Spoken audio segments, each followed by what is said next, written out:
Hi, everyone. This is Megan. And this is Steven. And this is the Synchrony podcast, where we talk about transforming apostolic dating culture and ending loneliness in the church. What a week it's been. Wow, what a couple weeks it's been. Yeah, we have missed a week of podcasting. It's our first week we've missed. I know. I was hoping to go for a full 52 weeks. Yeah. But it's okay. Yeah, we broke our streak. But we had a good reason, which was that there was a natural disaster. Yeah. So we had no power for like 3 or 4 days. Yeah, and our internet was out for longer. Yeah. Which I have to say, we're very blessed and fortunate because so many people right now are experiencing just really terrible situations. So yeah. We're praying for the folks in North Carolina. And I mean, even from our neighbors, like we have a neighbor right now with an oak tree on top of his house. Yeah, we live in North Central Florida. So we do get some action when there are hurricanes. But this one, the wind was more than I think anyone here was expecting. Yeah. So we're very grateful that we came through that relatively unscathed, but it did kind of have us on the back foot for a week. Yeah, we were moving from house to house. So we had our lovely family that's let us stay at their place. Yeah. Stayed at my mom's house for a night, stayed at your mom's house for a night. Yeah, they had power. Yeah, stayed at our house for the first night we lost power. So the kids' whole sleep schedule and everything was out of whack. Right. And then we ended up with a beginning of the school year kid virus. Oh, yeah. Then right after the week after the hurricane, yeah, we ended up having to take our son to the ER. Yeah, we had 1.5 ER visits because our daughter, we had her in the car ready to go because she didn't sound good. Yeah, we were on our way there. But then she kind of bounced back, and I'm going to chalk that up to prayer because my mom's like, I have the whole family praying for Lily. I was like, that's why she bounced back. Yeah, I'm telling you, man. Like, if something needs to be done in the Holy Ghost, your mom is the person to go to. That's right. I believe that she just has a direct line to like Jesus's agenda. You know what I mean? Yeah. Like, hello. But yeah, so everyone's fine. The kids are fine. Everyone's on their antibiotics and are getting better, and our house is fine. We have power and internet back, so we are very grateful. But yeah, it's been a crazy week, and we have been sort of backlogged in a lot of Synchrony stuff, so we're catching up on matching and date scheduling and meeting scheduling and everything else. So if you've been dealing with that with us, thank you for your patience. We're very grateful. Yeah, thank you very much. But here we are, back again. That's right. Some other much more positive things happened this week, which is that UPCI General Conference was happening. Yes. I was trying to remember. I was like, was it our anniversary? No. Yeah. UPCI General Conference was happening, and we were not physically there, thankfully, because we would have brought our kid virus with us. I even put 2 and 2 together. That would have been miserable. Can you imagine? So we were not there physically, but we did have a presence there with our dear friends from Cafe 117. That's right. Woo woo. Jessica and David, thank you so much for just working with us on this and partnering with us. If you weren't at General Conference or you weren't watching our socials during the week, what they did for us is that they had a booth there where they were selling their amazing coffee that we drink every week. They are an apostolic-owned coffee company that sells fantastic blends and single origin coffees, and you can order it on subscription. It's roasted to order. They ship it right to you. It's really delicious. And a large portion of their proceeds goes to doing service work through apostolic aid organizations like Compassion Services International and others. Yep. So they had a booth at General Conference, and they very graciously allowed us to make our Synchpins available at their booth. Yeah. So we have a whole podcast episode about the Synchpin if you don't know what it is, but it's a tool that we're trying to get into the hands of every single apostolic single person. Single only. Yeah, only singles, with the purpose of it being a subtle but visible symbol of interest, so that when you are in public apostolic spaces, you can signal that you're interested in beginning a relationship, and it makes it easier to identify who is actually single, because that is one of the defining challenges of the apostolic dating space. It is. Sometimes the older you are, the Mhm. harder it is to identify whether someone is available or not. Right. You know, people have lived life. They maybe have been married before, maybe had kids.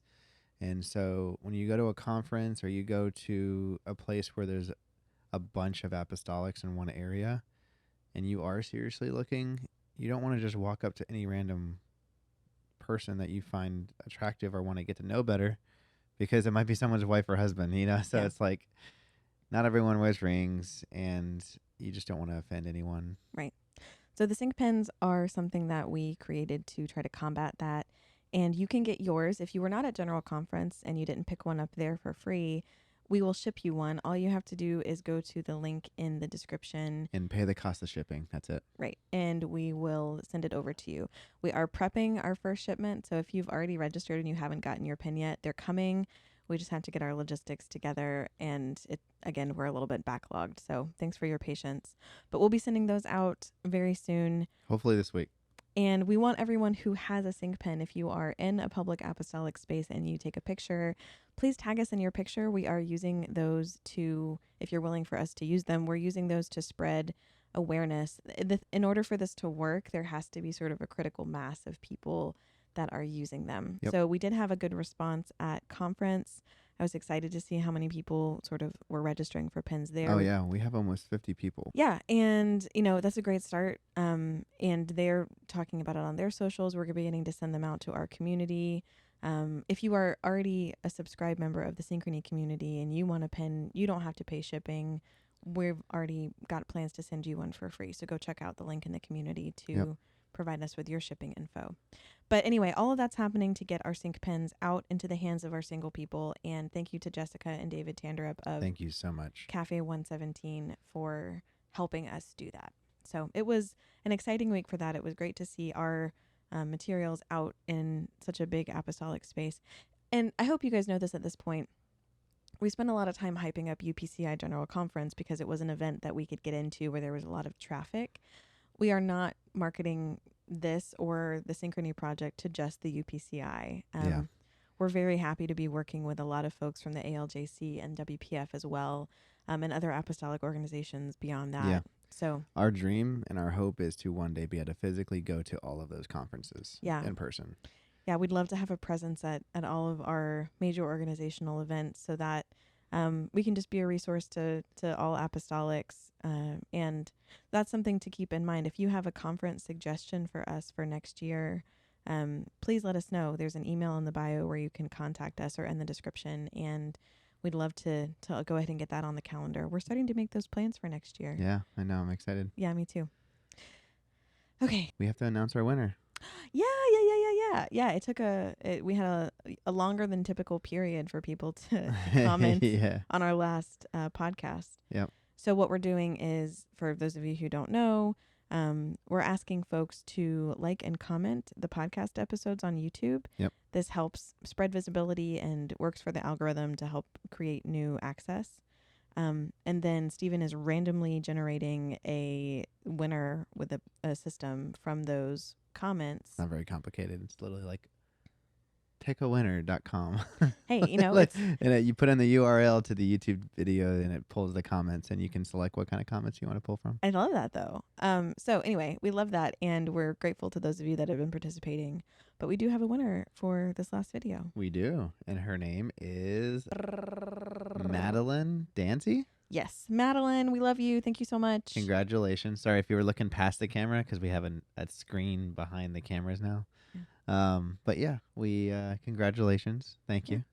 Appreciate you, Madeline. And we're going to do it again for this week's podcast. Amazing. So keep an eye out and make sure you hop into the YouTube video, even if you're listening to this on a podcast. Yep, specifically YouTube, y'all. Yeah, that will help us just access a different... Did we say what she won? Oh, we didn't. Madeline's going to get a $25 Amazon gift card. That's right. Okay. You ready to talk about our topic? Think so. Cool.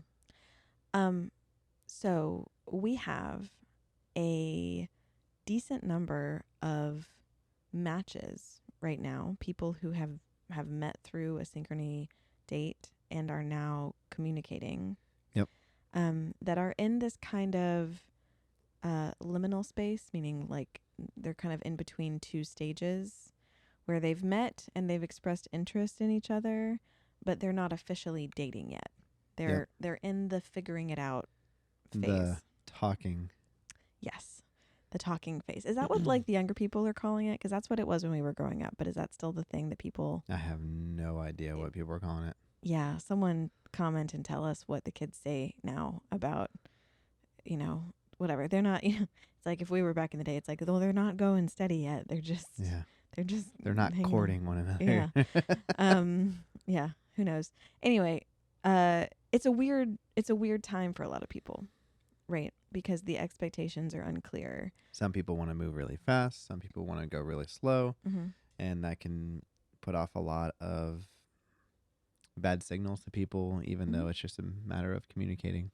Right. And it's really complicated if you don't have a lot of dating experience, because then you might have expectations about what it should look like. Yep. But you've never really seen those applied practically in an experience with someone else. And so how a person might be acting, it may not map to what you thought that phase was going to be like. Yeah. How long do you think that phase of talking should last before one of us decides that it needs to be labeled as something official? I mean, I think this depends on age and where you are. Why age? Because I feel like if you are 21 and doing this, you're in a very different stage of life than if you are 32 and doing this. I mean, like you can take more time if you're younger? I think financially, you're probably in a very different spot. Mm. If you're 21, you're probably going to college or some sort of career building phase. Whereas if you're 32, theoretically, your career is already kind of in its trajectory, going on its trajectory. Yeah, but we're not talking about the phase between when you we're not talking about how quickly you can get married. We're talking about how quickly you could maybe start considering yourselves to be dating. Does the age thing still play a factor in that? Probably not. We'll probably cut that out. Well, I think it's an interesting point because it's like, so I think you're right that depending on the stage of life, you might have, and like your generation and, you know, what the dating landscape is like that you grew up in or that you were exposed to when you were younger. Yeah. You might have very different expectations for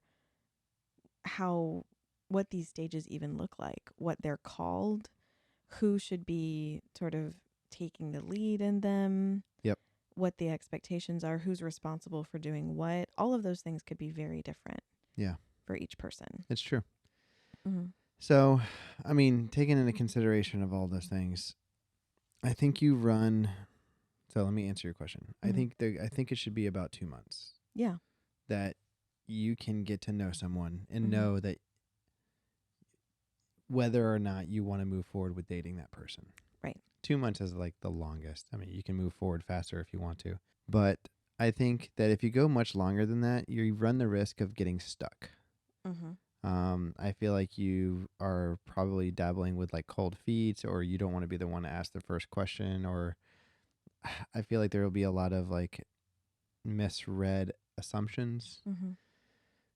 So I think by 2 months, theoretically, you should know whether or not you want to date that person. Right. Yeah, it's sort of like that period of time is high excitement, but also high, I'm going to call it insecurity. Not necessarily like emotional insecurity or a lack of self-confidence, but more unstable. Yeah, you don't have a certainty of the other person's intentions, of their degree of commitment to this new interaction. Yeah, when you're talking, theoretically, that person could be talking to someone else. Yeah, I mean, in Synchrony, we don't introduce someone to multiple people. No, we don't. But I'm saying, like, in terms of relationship jurisdiction, right? Yeah. Once you're dating someone, you're expected to be exclusive. Correct. Whereas if you're just talking to someone, I feel like there's a matter of... It's kind of what Pastor said to me. when you were leaving to go to college and I said, Mm. I don't know what to do. I want to date this person. I want to get to know her better, but I don't have a lot of time to know her better. Mm-hmm. He goes, well, you better ask her out because someone smarter than you is going to snatch her up. And that's basically, that was his way of saying, like, if you're not exclusive with her, Yeah. what's stopping her from meeting someone else? Sure. So Yeah. So I think there's often an assumption that if you aren't official, and I'm going to use a lot of air quotes in this conversation because all of these terms are very subjective, right? yeah, and we've heard them a lot growing up Right. too. So official for some people might mean that you start calling each other boyfriend and girlfriend. It might Sure. mean that you become exclusive. It might mean that you change your status on Facebook. It might Yeah. mean that you are, dating with the intention of getting married and you're already moving toward making those plans. What official looks like can have a lot of different interpretations, right? But let's set some baseline definitions for what we're talking about here. I'm going to say that the talking phase, as we're calling it, is defined by the period of time in which you are exploring a connection that you don't know yet whether or not it is something you want to pursue into a dating relationship. Yep. You're taking the time to decide, is this something I want to cultivate into a Yeah. dating relationship, right? Yeah. This is where you're finding out, like, core values. Yeah, you're figuring out like, and I think also just like basic things like communication styles Yeah. and do I have fun talking to this person? You're not deciding if you're going to marry that person in that moment. You're saying, hey, do I want to try to get to know this person better? Yeah. And take this more seriously. Right. Like it's a phase where you're trying to you're gathering the initial data to decide Gathering like data, yeah. yeah, you're gathering the data to decide like, is this connection viable? Yeah. Right.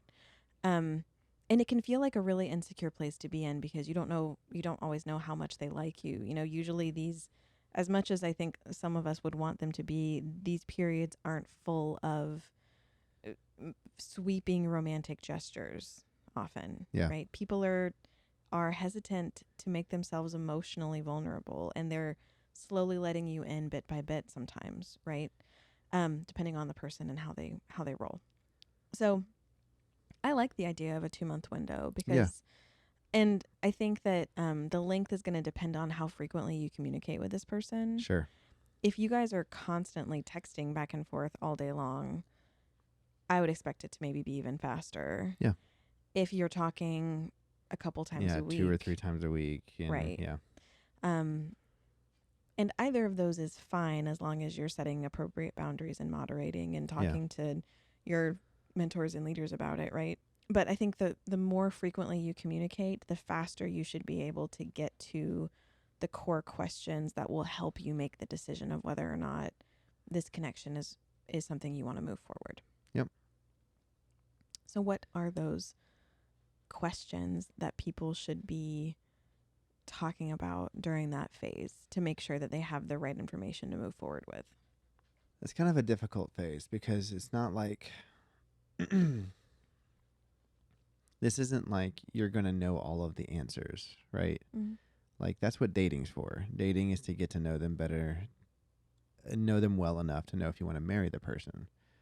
So what is this phase? This phase is getting to know the person good enough to know if you want to date this person. I think I'm going to disagree with something you said a second ago. Uh-oh. I think that you are basically trying to answer the big questions during this period. I think that the dating phase is about seeing that person's degree of integrity to what you learn in the talking phase. So, but what I mean by that is like, I think in the talking phase, you should be finding out about what their values are, right? Do they value, servanthood? Do they value financial health? Do they value physical health? Do they value close relationships with friends and family, right? Those are things that you're talking about and discussing. This and is during dating? No, this is during the talking Okay. phase. I think you're asking the big questions of like, is this important to you? Do you care about this? How many kids do you want? Where do you want to live? I think the dating phase is a period where you've learned those things about this person and now you're observing how they actually show up in their life, right? Yeah, Like that makes sense. it's fun. I'm going to use a term from a totally different like area, but in religious studies, when we talk about like there's a distinction between the study of religion and the study of theology. Yeah. Right. The study of theology is what we believe, right? It's the doctrine that we believe, what is important to us, how we aspire to live based on our beliefs. Religious studies looks at, but how do people actually move in their faith? What do they actually do? So, for example, when I was studying religious studies, my thesis, my area of research was modesty. I was not talking about the theology of modesty necessarily, which is looking at Corinthians and looking at Old Testament scriptures about clothing and modesty and talking about how it parallels with the temple plan and the symbolism of, headship. And that's theology, right? Is what does scripture say about this really important part of our belief system? Yeah. I was looking at, okay, but how do women and men actually live out modesty? And I was trying to figure out, how does this idea of modesty play into their understanding of themselves, play into what they put on their bodies, play into how they interact with other people? That's the contrast I'm trying to make, is that, when you're studying theology, you're studying the why. When you're studying religion, you're studying the how. Yeah. Similarly, I think when you're in the talking phase with someone, you're learning their why. What do you care about? Who do you say you are as a person? And then the dating phase is when you're really observing the how. That makes sense, yeah. How does that show up in how you interact with your friends and family? How does it show up in how you steward your money? How does it show up in how you talk to people, how you serve people, how you minister? Yeah, looking back, actually, I think that's exactly what we did. I just didn't have it out on an Excel sheet, saying like, hey, do you meet all this quota? Mm-hmm. But we had a talk. I remember we were sitting on the edge of a seawall overlooking the intercoastal, and we were having this really intense conversation. Not intense in the mood of it wasn't intense, but what we were talking about was very serious. It was a comfortable conversation. Yeah, it was like our second or third long conversation, and we went out and got food, and we were sitting on the seawall, and just basically like, hey, how many kids do you want to have? Right. What kind of parenting do you want to do? What kind of discipline?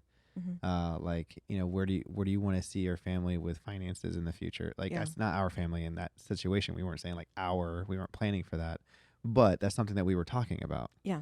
And I remember a lot of what is it? The three topics: money, religion, and children. Children, yeah. We talked. Obviously, religion we had nailed down. It was just the money and children, and more in depth we covered in that conversation in one long conversation. Yeah. And that's where I was like, I love the way this girl thinks. Right. And then, and let's be real, you could be having all of those conversations with someone during that period and finding alignment and finding agreement and not be feeling like you're desperately in love with them. Sure. Because that's not necessarily what that's about, right? You're probably excited. You probably have some butterflies. This might be a really cool emotional period of time. You're probably starting to cultivate attraction to that person. But that's not necessarily the driving, I would say, benefit of that talking period. It's, I need to understand what you value. And if you're working with us in Synchrony, we try to front load some of that, right? Where a lot of it. Yeah, we've gathered a lot of data from this person about it, but we still expect that period to be you doing a much more in-depth research about who they are and what they care about. Yeah. Because we can only gather so much in an hour. And just blindly trusting, not blindly trusting, but just taking our word for it and saying, yeah, this person really aligns with your values. is a good way to get you to introduce to someone. Mm-hmm. But at the end of the day, you need to find that information out for yourself. Like, Yeah. hey, Megan or Steven said that you really valued this. Like, Right. let's talk about this. How do you value that? Yeah. And that way you can interrogate those areas of their passions or their direction that they're heading. And that way you can get to know that person more comfortably. But something I want to mention specifically is being very clear Mm-hmm. with what you're asking. Give me an example. I feel like during this phase, you run the risk of just beating around the bush about everything. Yeah. Like, especially if you're not a very direct person, you're kind of not confrontational. Mm-hmm. You run the risk of like, hey, so I really like doing this one thing. And then that person doesn't realize you're trying to be very vulnerable with them and tell them something that's very important to you. And they accidentally bulldoze you in the conversation. Right. And now you feel unheard and you're not expressing your passions or what you're wanting to talk about. And then you're like, okay, well, we talked about that and we don't really agree about it. No, you didn't have a conversation about it. Right. If it's like, so yeah, do you know anyone who's been homeschooled? Right. Yeah. And then they start telling weird stories about their friend who happened to be from a unique homeschooling environment. That's not the same thing as having a conversation where you say, I plan to homeschool my children. Having a high degree of influence over their education is really important to me. How do you feel that children should be educated? Yes. Right? That's very clear.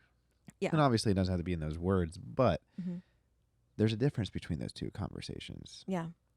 And so I think one thing that you're getting at, which I think is really critical for this period, is transparency. Absolutely. And not just transparency of like, I'm going to bare my heart and soul to this person. Yeah. It's more about explaining what you care about and why, right? So instead of, hey, do you like to travel? Right? That's making small talk, right? Yeah. Saying, hey, travel is a value of mine. I enjoy experiencing other cultures. I think it's a really important learning experience for me. I think it helps me understand people better and cultivate more compassion for other people. I want regular travel to be part of my life in the future. Yeah. Do you like to travel? The why is clear, right? Yeah. Like, it's not just about like, hey, do you like spicy food? Which, I mean, it's fine. It's fine to just have a conversation about likes and dislikes, right? But we're talking about getting to the core of someone. Right.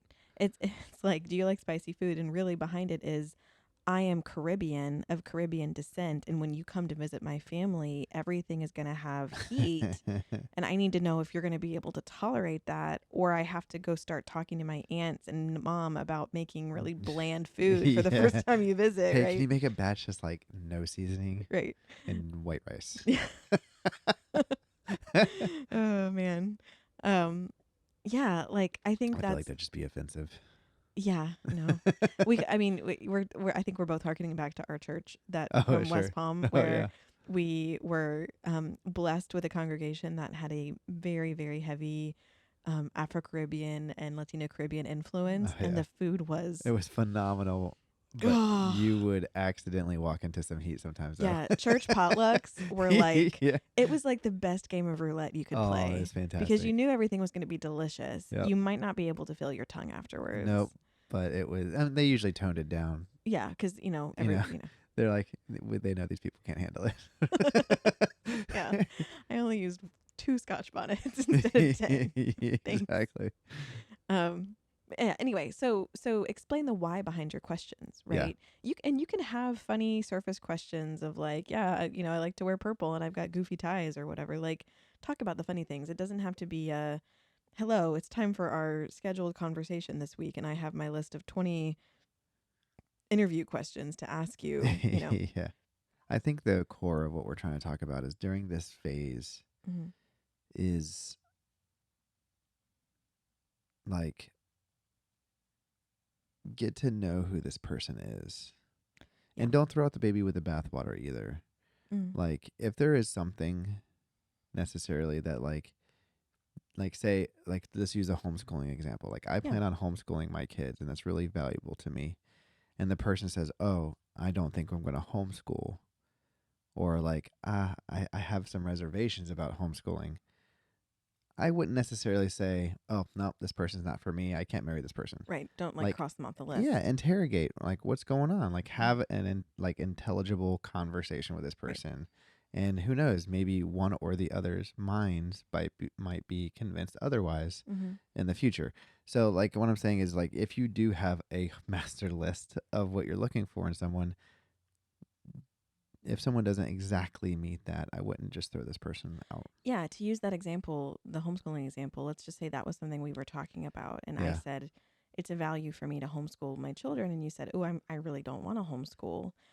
As we start conversing about it, we might realize that we share a value about education. yeah, That is, we want to expose our children to a really rich variety of ideas and concepts and culture. We want them to have educational experiences that are targeted to their specific needs. yeah, We don't want them to get caught up in any kind of, testing machine. We might have those shared values, yeah, but you've seen that done poorly in homeschool settings where I've seen it done well, yeah, right? And it might just be a matter of getting down to the why of, well, why is this important to you? What about this is really important to yeah. you? And so now your differences not just brought you together. Yeah. Which, so that's, I think, because we've seen examples of someone said like, "Oh, Mhm. no, this person didn't meet this couple things. I really don't want to continue talking to this person anymore." And we're Right. just like, there's so much more to that person. Like, Right. give it a little bit of time. Like, try to talk to them a little bit more. Yeah. So you have to be willing to go into these conversations and ask a lot of whys. And this leads into another thing that I think is really critical for this period, which is that you have to have shared expectations about communication. Yes, This actually clear expectations. this actually came up recently with a couple that are in their dating process, and I don't think they would mind me talking about them. I'm very excited and happy for this new adventure for them, right? Yeah, Um, but they come, I would say, from different generations. They have a slight age gap, right? And one of them has a very different outlook on technological communication compared to the other, yeah, right? yeah, This is really common, depending on even sometimes just the gender of the person, but also the age of the person, right? How we communicate over text is very different than how someone 10 years younger than us communicates over oh, text, sure. right? I don't know if I'd understand it. Yeah, I mean, it's the technology has moved so quickly. It's very Well, easy. not technology, just lingo. Lingo, yeah. Well, Yeah, but I mean, like, like people make fun. There's all these tropes about how millennials text and yeah. how like we still use capital LOL and things, which is just like Oh, dumb, which I do all the time. But yeah, we have our own sub dialect and our own cultural expectations within our age group of what's normal. So they had to have a very direct conversation with each other, and I was so proud of them for doing this. Of, hey, I expect that when we're in this talking phase, that you're actively reaching out to me by text or phone call to discuss things with me, yeah, and maybe doing that on like a daily basis if that's comfortable with you. And the other person was like, oh yeah, I'm okay with that. It's new for me. I'm used to sort of, less frequent, longer phone calls or like yeah. scheduled dates, but I'm open to that. Let's talk about complicated schedules. Oh yeah. Like think about the mental Mm-hmm. relief that you would have as someone who is like, okay, I want this person to talk to me at least once a day, right? Just Right. to get to know them better. And 2 or 3 days a week, they just go silent, Right. right? And you're like, oh, well, this person, I don't know if this actually want to talk to me anymore. Mm-hmm. But then you find out they work, maybe they're a firefighter and they work, 3 24-hour shifts, right? Right. And sometimes they are saving the world, so you don't Yeah. really know unless you communicate with them like, hey, by the way, I really want to get to know you a lot more, but there are some days that it's not really feasible for me to do it. And these are the days, Yeah. and I will try to, but, and so now that person can have peace of mind and knowing, one, I now have security of knowing that they do want to pursue me. They Mm-hmm. do want to get to know me better. And two, when my fear of rejection, fear Mm-hmm. of failure, Because those insecurities just are there. feel fear, insecurity, all that starts hitting you as it does in normal relationships. Right. you now have clear communication from the words of the person that you're talking to saying, hey, don't worry about it. You know, these are the days that we can reach out to each other. Yeah, and I would encourage people to do that very early. Yes. Maybe even in like your first conversation after you've matched, or when you know, the first phone call you guys have, like, hey, I'm really enjoying this is a great way to frame it, by the way. Let them let them know that you're invested in continuing the communication. Yeah. I'm really enjoying this. What makes sense for us in terms of how often we're going to talk? Yeah. How do you like to communicate? I think that even, you know, different people have different disciplines around. I enjoy pen paling. I haven't gotten one of those yet. I enjoy carrier pigeon letters carried back and forth. Some people have different disciplines around how they govern their phone, right? Yeah. And for what it's worth, I'm going to just put this out there. Don't be on the phone super late, guys. It's not a good idea. Like, it's not wise. Yeah. As a general rule, you know, 9, 10 o'clock, cut off your phone, like, end the conversation, say goodnight, pick it up again the next day. You suss that out within yourself and talk to your leadership. Let's be clear. Why? Because and I've heard this from so many singles, the nighttime is when loneliness is sometimes the most acute for people. Yep. You don't have things to keep you busy necessarily. You are starting to kind of settle down. You're tired. You become more vulnerable. It's much easier to fall into compromising situations, into sexual sin, which doesn't have to happen physically in person with somebody. No, nowadays with technology, you can see the person on FaceTime very easy. Right. So having those boundaries is important. We would say have a clear cutoff time and have that be part of your initial conversation. Yeah. Like, let's plan to talk every couple of days or every day. You know, I like to text throughout the day, but I'm going to turn my phone off or turn my messages off at this time of the evening. And get on the same page about it so that one person doesn't feel like they're left hanging, especially if you're in different time zones. Yeah. Yeah. That's another thing too that some people experience. So you have to be upfront with what those expectations are. And it's much better to go into it with a clear understanding. Some of this plays into the idea of initiation too. I've heard this from women who get really concerned if they're the ones that are constantly sending the first text of the day. Oh, yeah. Or if they're the ones who are always asking the next question, right? Like, yeah, they feel like they're pulling teeth. Yeah. This is just, I guess, like a tip for guys out there. Women are, in our culture today, are really hungry to feel that they do not have to drive the relationship. Yep. Women are being told from the time that we're very young that we have to drive a career and we have to have a family and we have to be all things, right? And single women, I think, experience that to the nth degree because they're often managing their own home if they're living alone. They're managing a career.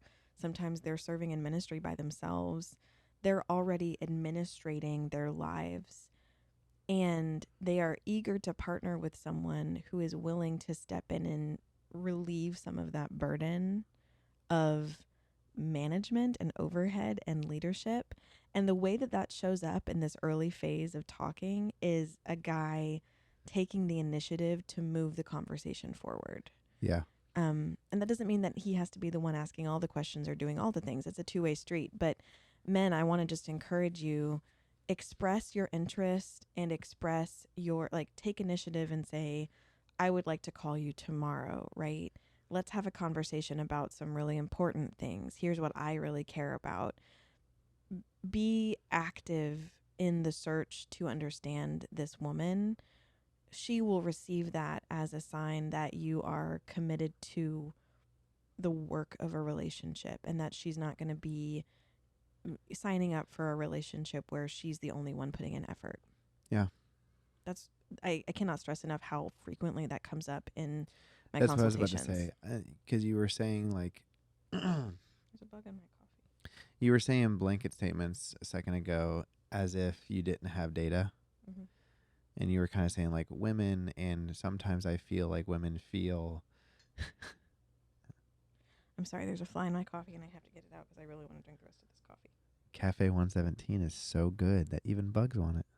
Yeah. Well, I think ever since we had the windows open during the hurricane, I feel like our house has just been like slowly turning into a rainforest. I got it. My coffee.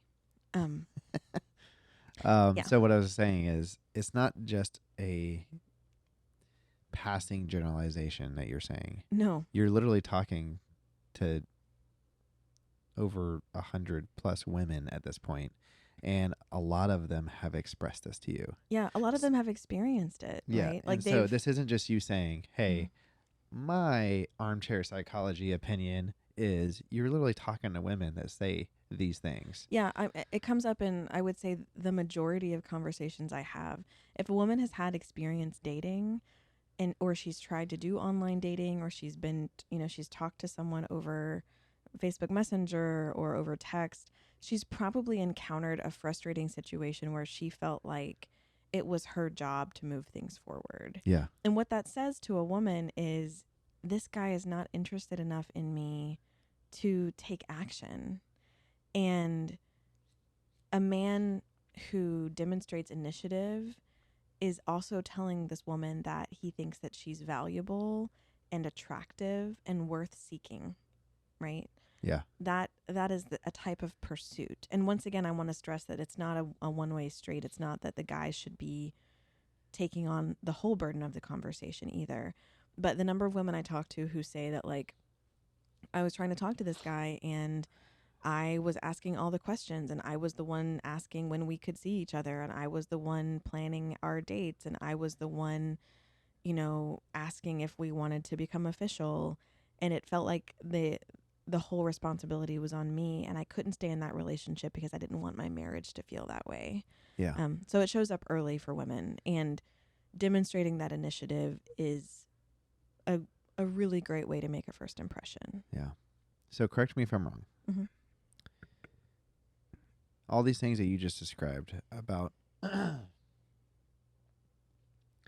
about what women would like a man to do. Yeah. Leading in the conversation, like being willing to ask hard questions, Mm-hmm. setting boundaries, communicating effectively, Mm-hmm. does that give you a sense of safety? Yeah. Security, I think, is really a big deal there. I think also, like, whether we're doing this consciously or not, we're using this person's behavior to evaluate how easy is it going to be married to this person. Yeah. Right? And you cannot be in a comfortable marriage, I don't think, with someone who is unable to communicate with you. You have to establish clear communication. You have to create boundaries. And what that gives you is comfort, right? Yep. It's like explaining the rules of a board game to someone before you start to play, instead of just throwing them in and expecting them to pick it up as they go. It takes away that fear of making a mistake because it sets clear expectations. Yep. So yeah, it gives you a tremendous amount of psychological safety. That's what I mean. Mm-hmm. Because in that safety gives the opportunity for that to be attractive. Yeah, that's such a Right. good point. We talk about chemistry, Yeah. and I like to say that chemistry is about feeling safe, seen, and curious, right? Yeah. It's about being in an environment with someone who makes you feel safe and taken care of, who makes you feel seen, and that they seek out an understanding of you. They begin to see who you are at your core, and they express curiosity about you and an active interest in you. Yeah. That's all chemistry is, right? Yeah. That mutual interaction with other people where both of you are feeling safe and seen and curious. Yeah. You know? I feel like that chemistry is kind of a tainted word Mm-hmm. because we always associate it with physical chemistry. Yeah. And I think that mental and emotional chemistry Mm-hmm. it leads to like safe, comfortable, once you're married, physical chemistry. Yeah, I mean, you can't have physical intimacy in a marriage without having emotional intimacy with a person beforehand. I know. And so the thing is I think some people think that long distance relationships are hard. And don't get me wrong, they have their difficulties. Like, how are we going to build chemistry? Right. If we're Right? not in the same room, how are our pheromones going to mix and Yeah. create the magical chemistry that will help us to fall in love? With a lot of the emotional, psychological, mental, which I know is kind of the same, but slightly different, like chemistry that you can have over the phone and getting to know how a person thinks, how they communicate, how they see the world, how they respond to a situation. And sure, if something happens and that person goes through something scary, you're not there to hold them if they're sad, right? Sure. But all of the building blocks for a healthy relationship can be established in a long distance relationship. And then you go and see that person, and then Right. you build on that. So all that being said is I'm trying to lay a groundwork for the guys that are listening to hear this and say, hey, work on your mental and emotional communication. Yeah, work on your ability to say what you want and ask clearly for the other person to do the same. Yeah. So I'm going to take a little bit of a pivot, if that's okay. Yeah, we'll do a little detour. Yeah. Okay. We've spent a little bit of time of talking about this time period and how women would like a man to kind of help guide the conversation, not solely lead the conversation, but help guide it. Right. But giving men the benefit of the doubt. Yeah. There's a bit of a double standard in terms of expectations for communication for men specifically. I feel like that there is a level of expectation from women to men that they want them to communicate at a certain level that men have not been taught how to do. Yeah, I think that's true for a lot of guys. And obviously there are some guys that are incredible communicators, but I'm saying for the majority, like there is a lot of men that have not been taught by role models in their life on how to communicate effectively, their emotions, and how to say what they want. Right.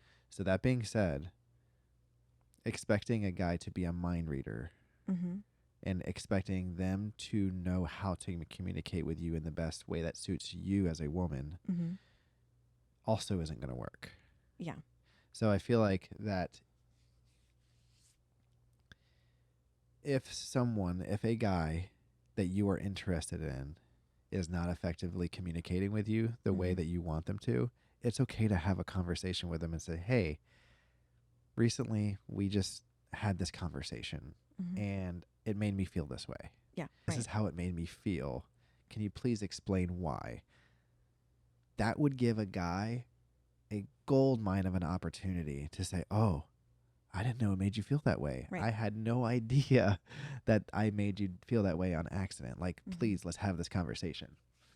You've done that for me so many times in our relationship, and it's helped me become a better communicator as a result of it. Yeah. You're teaching, and I'm not saying it's the woman's job to teach the guy how to communicate. I'm just saying it gives them a framework of how to communicate with you better. Right. I think it's like, imagine that you and I came from, one of us came from Texas and one of us came from London, right? Oh, yeah.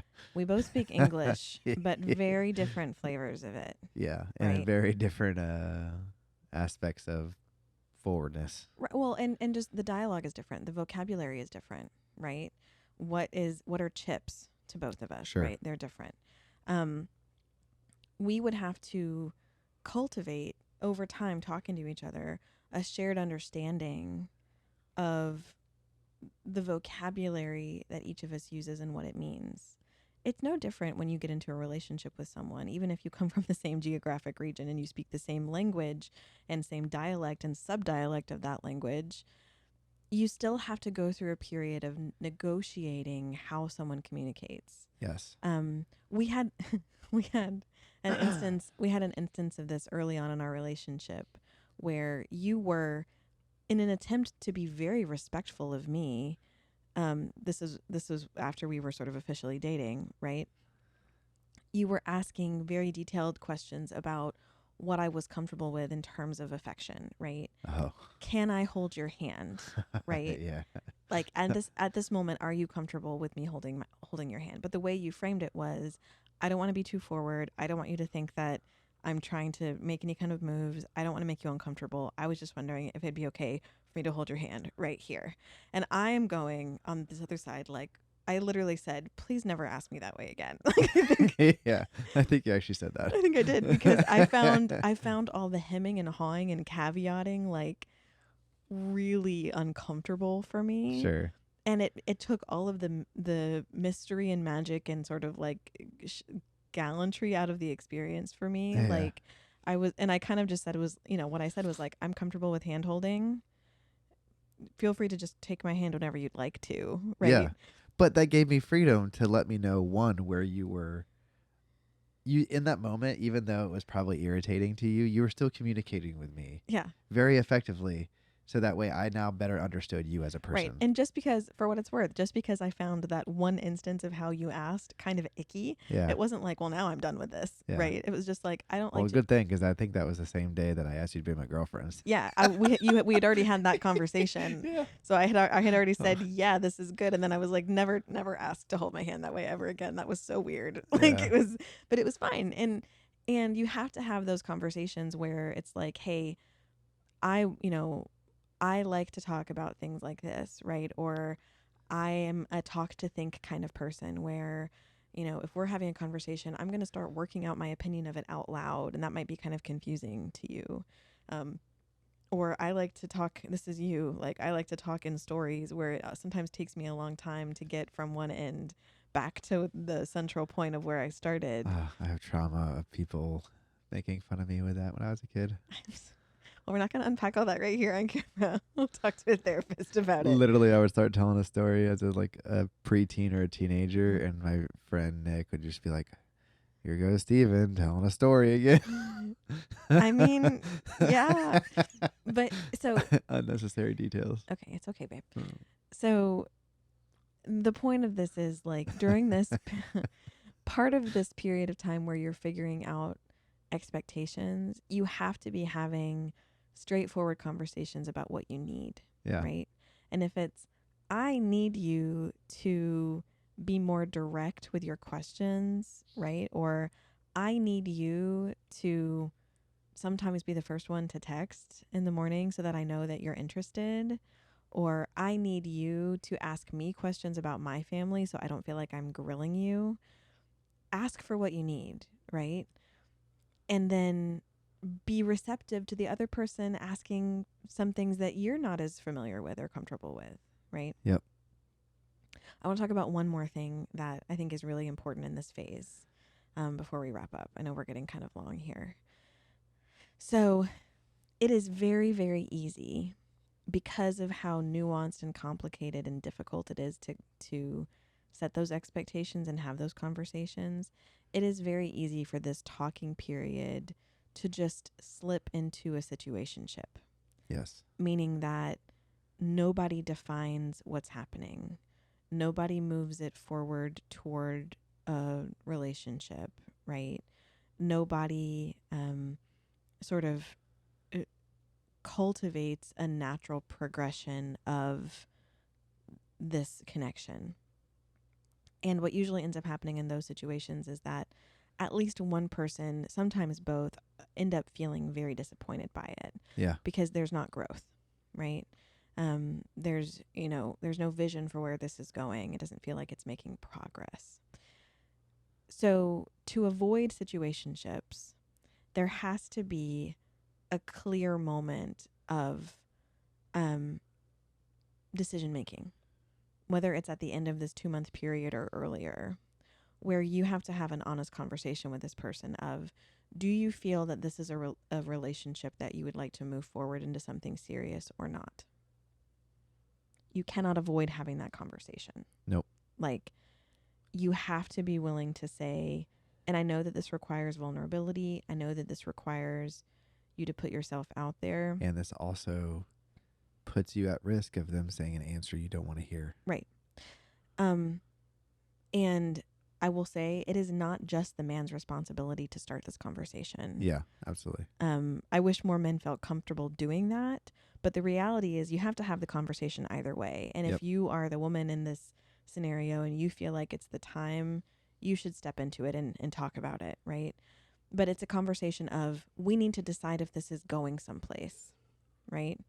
And if it is, we're going to call it what it is. We're going to start a dating relationship where we are exclusively exploring this connection with each other, with the goal of determining whether or not we could build a life together, right?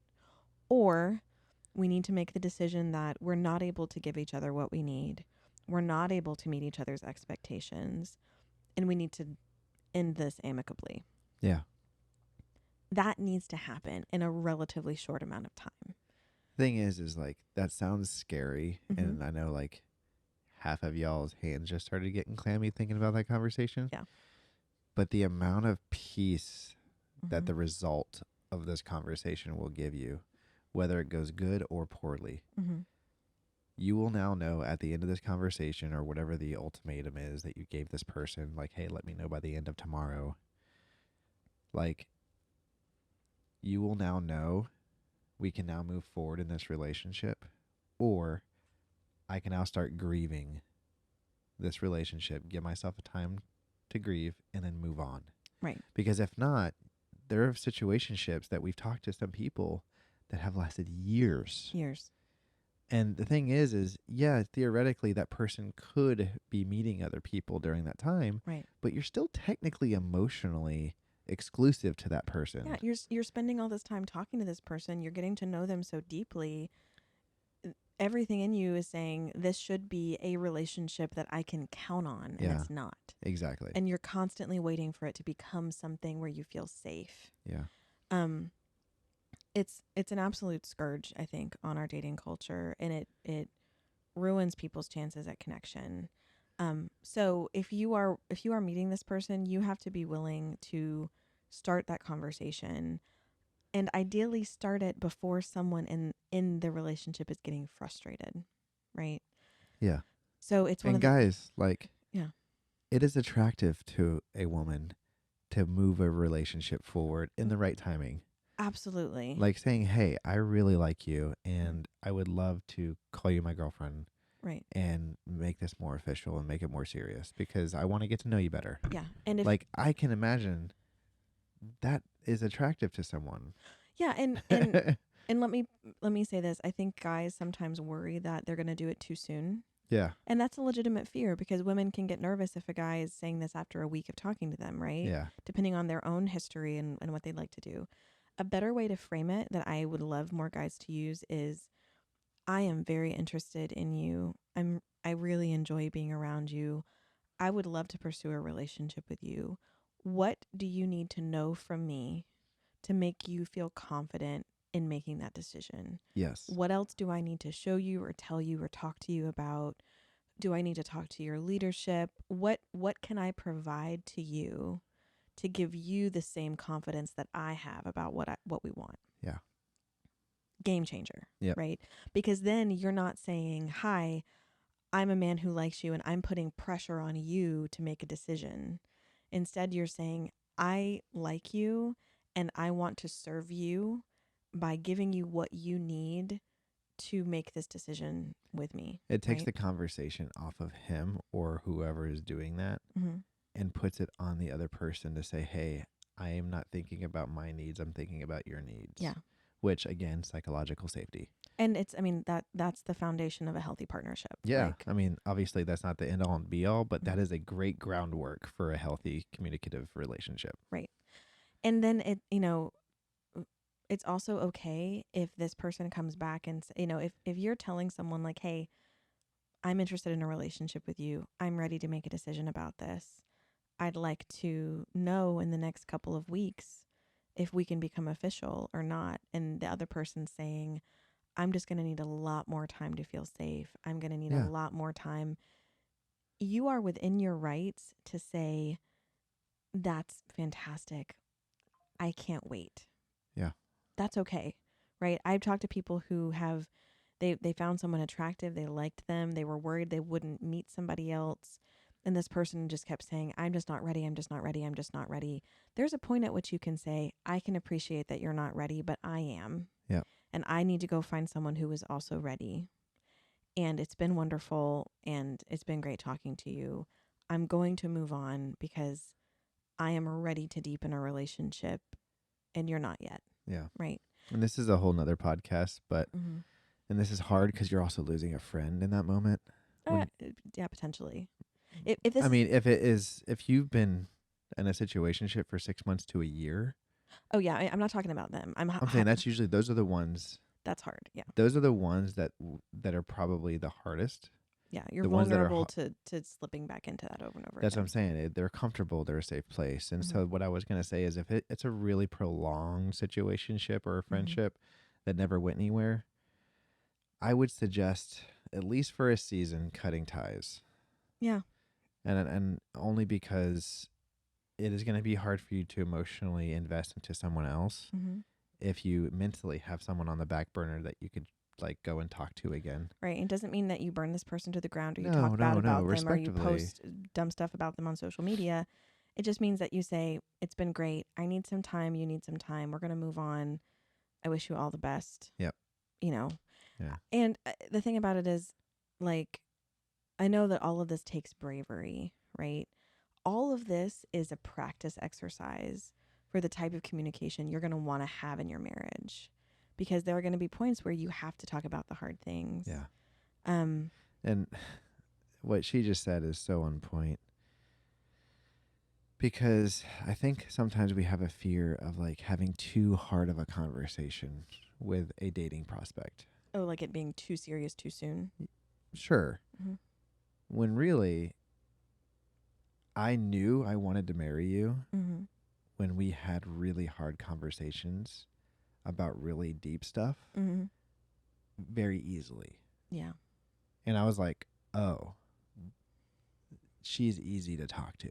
Right. And not just easy to talk to, like we know how to talk about, like, When it's fun. yeah, right? when it's fun, but about hard, difficult conversations, it was very clear, communicative, like enjoyable conversation Mm-hmm. about hard stuff is what made me realize, oh, marriage is, from what everything I have been taught, this is important in marriage. Yeah. And hindsight, it has absolutely been amazing in our marriage. Yeah. I'm not saying we're not trying to make a framework around just our marriage, but like what she just said is so important. If you can communicate with each other, you can grow together. Yes. If you can communicate with each other, you can work together. If you can communicate with each other and you Mhm. are both teachable. Yeah. If you have the mindset of, I'm here to learn about you and give you what you need and serve you. And if you start your relationship from that mindset and you're willing to ask for what you need and elicit that person's needs and return it to them, Yeah. you're setting yourself up for great success. Yeah. So I want to put a kind of a bow on this. Yeah. Can you please do a summary or something? Yeah. We Oh, touched on like 4 different episodes that we're going to, I'm realizing there's like 4 different spin-off episodes from this Yeah. about like how to end a situationship and Yeah. how to end, how to move on, how to move from from talking to dating. Like yeah. there's Reestablishing healthy masculinity. right. There's a whole like set of things that we can dig into here. Here's what I want you to take away from this episode in particular. The critical period of time between meeting someone and moving into an exclusive relationship should be short, direct, transparent, and deep, right? You are getting an understanding of that person's why in that couple of months. You're learning about what's important to them, what they care about, and then you've got the rest of your dating relationship, however long that is, to verify that those things show up in their lives the way that you expect. But this short period is about asking for the information that you need to have in order to feel like this person is someone that you want to cultivate a relationship with. Yep. Do we share the same values? Do we have the same understanding of how we're going to communicate? Do we communicate in a way that we can both work with? Do we care about the same things?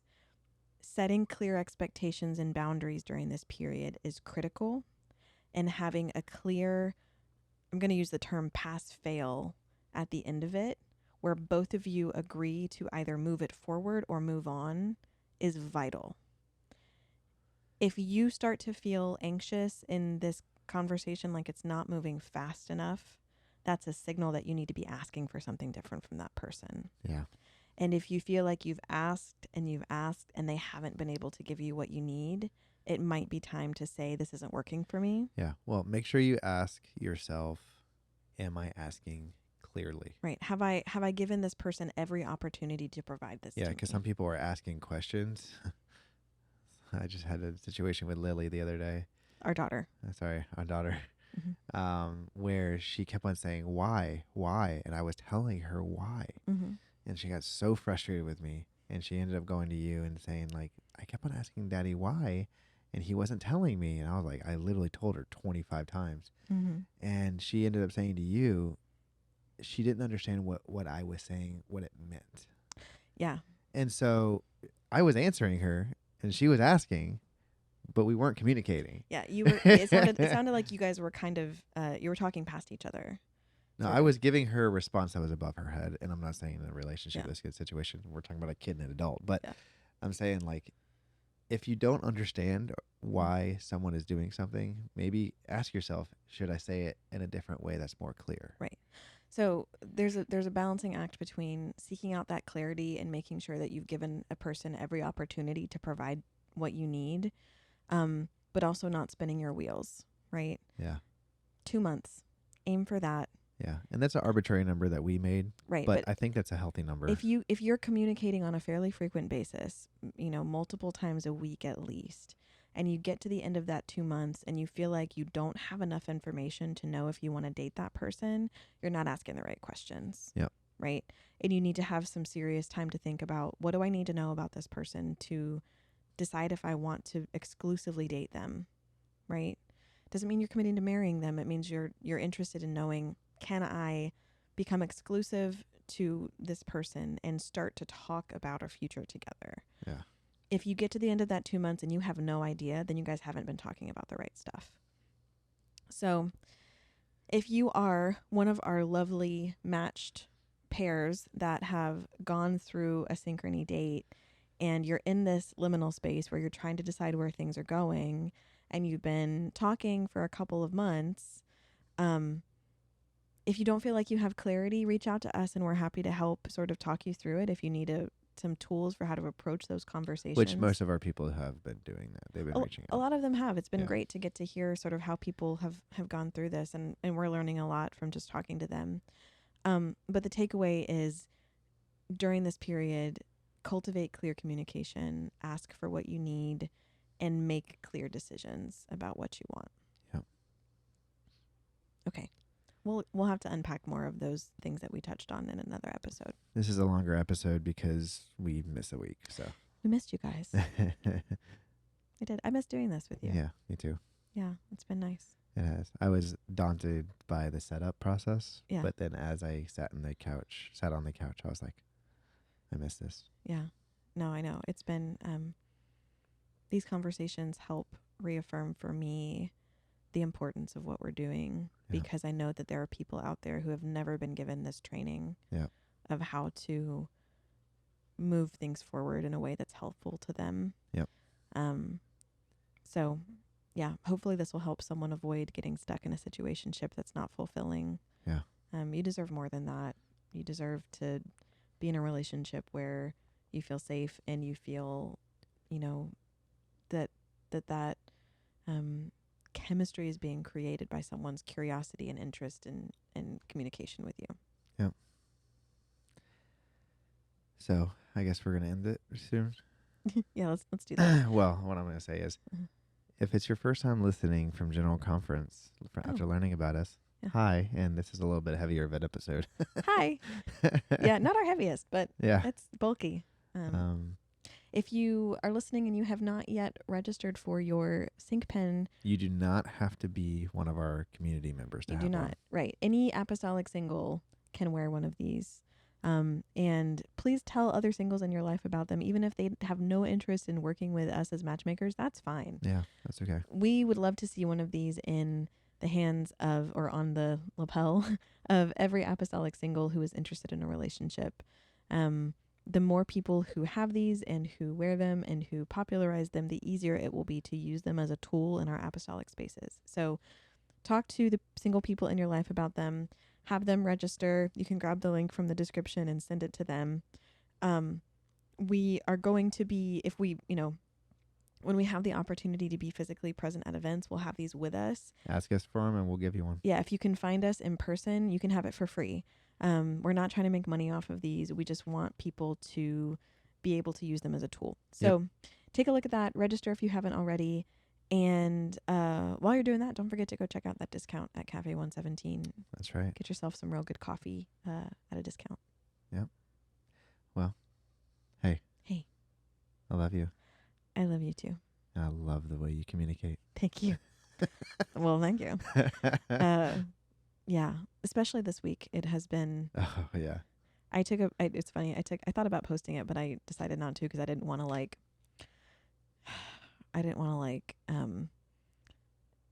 use our personal sort of circumstances to mine for likes on social media, and I wouldn't want it to be interpreted that way.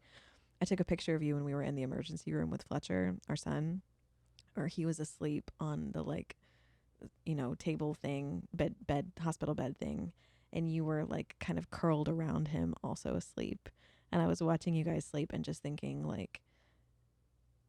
we are able to do hard things together relatively easily. That night was terrible as a parent, but it was so much less stressful than it could have been because I never questioned I felt like we were there as complete partners. And that comes from a basis of open communication. It just makes it feel so much easier to do the hard stuff and to be in the difficult circumstances and feel like we're on the same team. Absolutely. Well, after that compliment, y'all have a good night. Bye, everyone. Bye.